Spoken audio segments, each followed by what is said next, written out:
రాజకీయాలలో మంచి సెఫాలజిస్టుగా పేరు తెచ్చుకున్న ప్రశాంత్ కిషోర్ సొంత రాష్ట్రమైన బీహార్లో జన్ స్వరాజ్ పార్టీని స్థాపించి ఈ ఎన్నికల్లో ఒక్క సీటు కూడా గెలవలేక చితికిలపడ్డాడు. ఈ నేపథ్యంలో బీహార్ అసెంబ్లీలో స్థానాలు దక్కకపోయినా ఈ రాష్ట్రంలో పెద్ద ఎత్తున అధికార దుర్వినియోగం జరిగిందని ఆయన మీడియాకు ముందుకు వచ్చి పలు ఆరోపణలు చేయడం ప్రాధాన్యత సంతరించుకుంది. ఇందులో విశేషాలు ఏమిటంటే, దేశంలో పలు అభివృద్ధి ప్రాజెక్టుల కోసం కేటాయించిన 14,000 కోట్ల ప్రపంచ బ్యాంకు నిధులను బీహార్ ఎన్నికల కోసం ఎన్డీఏ ప్రభుత్వం దుర్వినియోగం చేసిందని ఆయన తీవ్రమైన ఆరోపణలు చేశారు. ఎన్నికల ముందు బీహార్లోని మహిళల ఖాతాల్లో వేసిన 10,000 ఈ నిధుల నుంచే మళ్లించారని ఆయన ఎత్తి చూపారు. ఈ ఏడాది జూన్ నుంచి ఎన్నికల షెడ్యూల్ ప్రకటించే వరకు నితీష్ కుమార్ ప్రభుత్వం ఓటర్లను కొనుగోలు చేయడానికి దాదాపు 40,000 కోట్ల ఖర్చు చేసిందని ప్రశాంత్ కిషోర్ ఆరోపించారు. ఈ చర్యల ద్వారా ఎన్డీఏ నేతలు ప్రజాధనాన్ని దుర్వినియోగం చేశారని, దీనిపై భారత ఎన్నికల కమిషన్ సమగ్ర దర్యాప్తు చేయాలని ఆయన డిమాండ్ చేశాడు.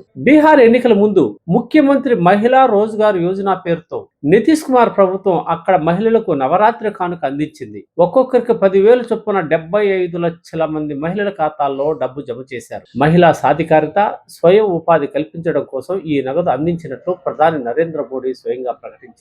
తర్వాత వివిధ దశల్లో ఆ సహాయం 2 లక్షల వరకు ఉండనుందని, స్వయం ఉపాధి కోసం పశుపోషణ, వ్యవసాయం, టైలరింగ్ వంటి రంగాల్లో ఆ మొత్తాన్ని ఉపయోగించుకోవచ్చని బీహార్ ప్రభుత్వం తెలియజేసింది. ఇలా ప్రజాధనాన్ని ఓటర్లకు ఆశగా చూపి ఎన్నికల ముందే వాళ్ళ ఖాతాలకు జమ చేసి భారీగా అధికార దుర్వినియోగం పాల్పడిందని, ఈ నితీష్ కుమార్ ప్రభుత్వ దుశ్చర్యపై సమగ్ర దర్యాప్తు జరపాలని ప్రశాంత్ కిషోర్ డిమాండ్ చేశారు. ప్రధానమంత్రి నరేంద్ర మోడీ ఓటర్లకు తాయిలాలు ఇవ్వమని, ఉచితాలు ఇవ్వమని గొప్పలు చెబుతూనే ఇలా పెద్ద ఎత్తున నిధులను ఎన్నికలకు ముందు ఓటర్ల ఖాతాలలో జమ చేయడం చట్ట విరుద్ధమేనని ఆయన స్పష్టం చేశాడు. అయితే ఆయన పలు రాష్ట్రాలలో ఆయా కొన్ని పార్టీలకు సలహాదారుడుగా వ్యవహరించినప్పుడు ఇలాంటి ఉచితాలనే ఇస్తామని ఎన్నికల ప్రణాళికల్లో మరీ పెట్టించి పదే చెప్పించి ఆ పార్టీలను గెలిపించిన విషయం మరవకూడదు. అయితే